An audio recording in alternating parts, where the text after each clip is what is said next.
One of the first things that would come to my mind is the fact that an IT security threat is actually a business threat. So one of the most important things to do is to make sure there's top executives, the line officers, the line managers are involved from the very beginning.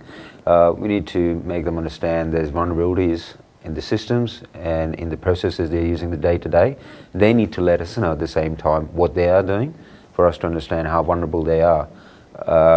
It is also important in terms of the systems and collaboration that goes on between businesses to make sure that's been secured. There is a process that's being followed, there are policies and procedures they're compliant with, and also making sure they are aware of what those policies and procedures are at the same time.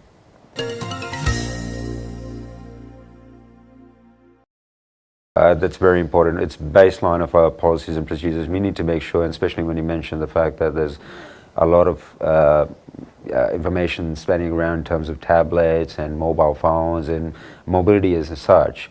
We do have our own policies for usage of mobile devices and how they're being used. We monitor them using software, data loss prevention software and firewall software. We also make them aware of the fact that when they are using the devices, they are liable for any activities that are happening within the confines of the actual business use. So example, if they're using software for business or their mobile emails and stuff, they're being encrypted, they're being monitored, and they're also liable to make sure that the information they're storing on these devices can be secured at the same time.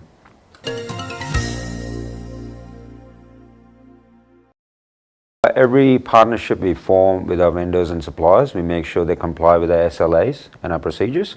We also make sure they've got their own SLAs and their partners have their own SLAs. That's a problem. Half of them do have partners as well at the same time.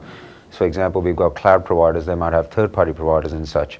We need to make sure they've got proper documentation, policies and procedures in place with their third-party suppliers in order to comply with our policies and procedures. We always ensure that we go through a rigorous phase to align our business needs with what they're serving at the same time.